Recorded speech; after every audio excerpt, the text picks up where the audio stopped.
and sit down.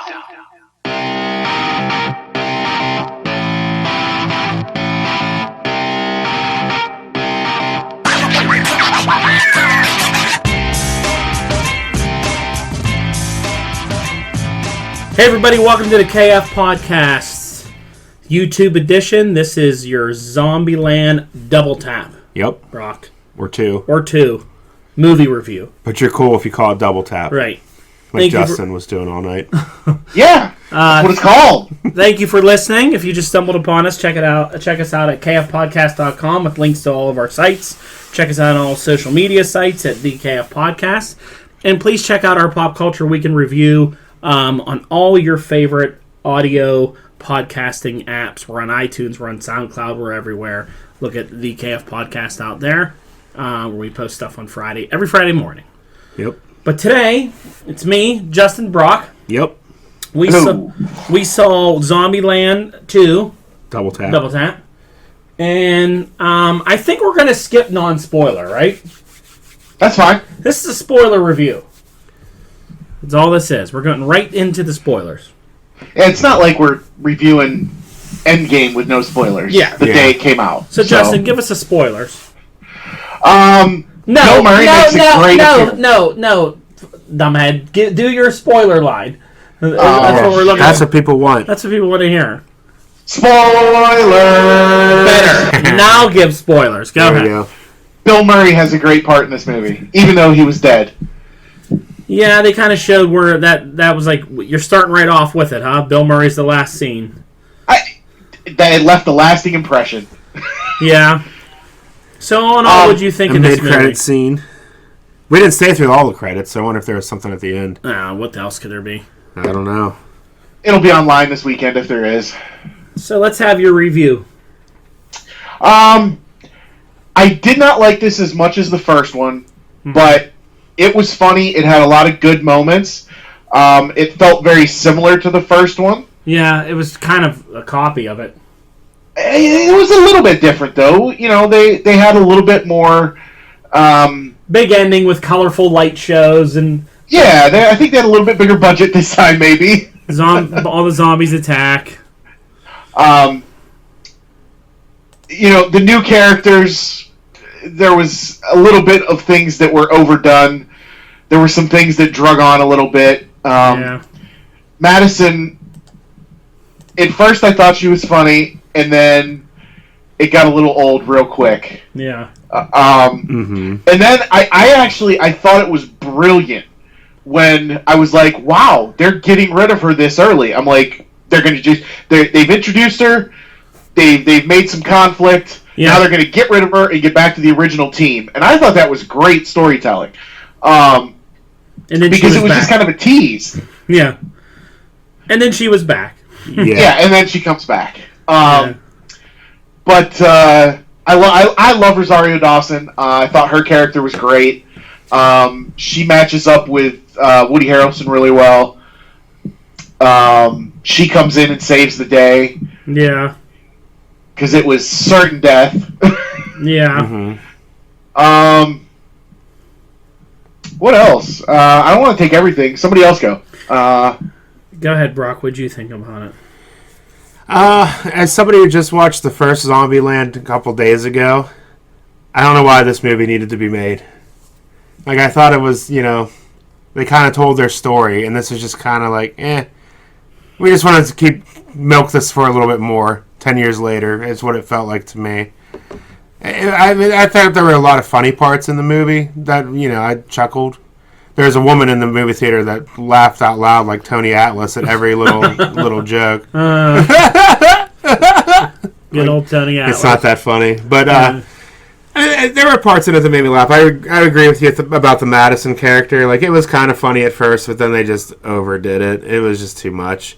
Yeah. I did like the alter ego versions of what? Yeah. Was it Tallahassee? Yeah. What were their names though? Albuquerque. Yeah. And Flagstaff. Flagstaff. That was funny that they're just like two identical characters. Yeah. Doing the exact same thing, and then they get bit by zombies and go crazy. T-800s. Yeah. The T-800s, there were so many inconsistencies with that. The first one they encounter, they takes nearly could barely kill. 30 shots to the head to kill it. Yeah. And then at the end, they're just mowing them down like they're nothing. Well, me and Brock talked about this in the car. Those smart zombies were supposed to be so brilliant. They're dodging bullets, which I don't know how you dodge a friggin' bullet. I mean, it's still, you're a zombie. You're a human can't dodge a bullet. But then they just ran off the building and all killed themselves. Wouldn't they have been like, whoa, that's dumb. I'm not walking up there. There's people right here. I'm going to stay and eat them, you know. Well, I don't know, though, if the T-800s were supposed to be smart, because they were different from the Hawkings. Yeah, but they knew that, like, you shouldn't, they knew to dodge bullets. They knew to, like, do things. They were smart. They were more... They followed them home. They knew how to, like, track. Like, I don't know. It was... Let me just say this. You know our good friend of the show, Ken Frederick, right? Yeah. Friend of the show.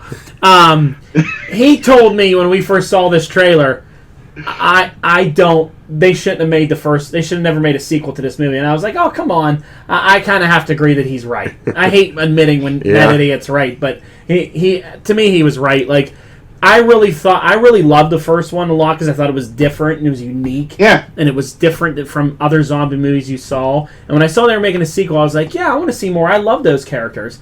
They really didn't do much with them, even though it's 10 years later. Other than the little girl got awkward and weird and she got older and just, I don't know, wanted to go off to meet a guy, but then, like, that was kind of pointless. They were all kind of the same. I mean, his relationship with her hadn't... Tallahassee's, or not Tallahassee, what's Columbus. his name? Columbus's relationship with her didn't progress at all in 10 years. He was still, like, awkward and weird around her, but, they had sex on a regular basis. Like, yeah, there was no, like, real development there. It was just like, oh, we're still doing funny things. Look, but now we're in the White House. Yeah. Hey, it's funny. It's funny in the White House. Now we're funny at Graceland. And it was like, boy, they didn't do much with this. And then, yeah, you're right. Introducing Madison, kind of a few funny one-liners. Like, I really enjoyed when they did the whole Uber conversation.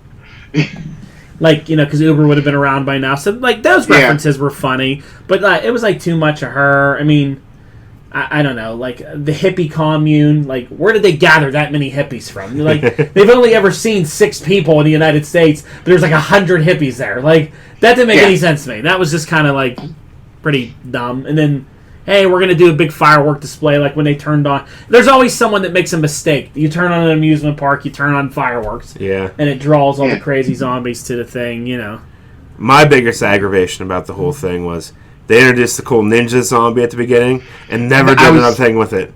Yep, I was going to say that too. So that would have been a cool bad guy. Like, they don't see him coming, they're sneaking up on people. Nope, never even mentioned him again in the entire movie.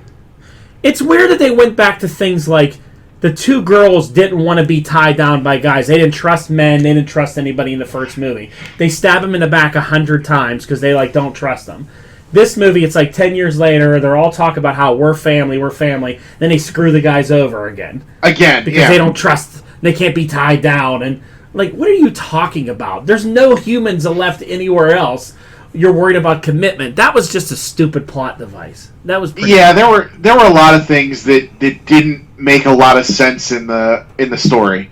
But yeah, definitely not as good as the first one. It had some funny moments. I'll kind of agree with you that after seeing it, while I did have fun and I'll probably watch it again, it didn't need to get made. No, it didn't need to get made unless they were going to do something majorly different with it, where, like, maybe they did find another society of people and there was some conflict there and something there, they're doing a new zombie thing. It's kind of been played before, like, zombies involved. How would there even be any zombies left after 10 years later? No, there wouldn't be. Yeah. I think science has proven there wouldn't be any zombies left after about 2 weeks. Yeah. So I don't know. I mean, I just feel like they could have done a little bit of a little more. They just kind of copied. They introduced 2 new characters that were just copies of the other characters. Mm-hmm. So there was no real while it was funny, it didn't add anything. Didn't add anything. Because they were around for 5 minutes. Yeah, they were around for 5 minutes. I would have liked to seen them introduce some characters who were like, oh, this guy's from New York, and he's like a New York guy, and this guy's from like different places, which would go into like how those cultures would be and how they would act and stuff. Instead, it was just kind of like, meh. There's two people, throwaway characters. It was like a parody of itself. Yeah. That's actually a really apt description. It was kind of like a parody of the first one. Yeah, it was. Honestly, I think these 4 characters just wanted to get together and do a project, and this is what it was. They could have put a little bit more, I think, effort and thought into the story and all that. Yeah.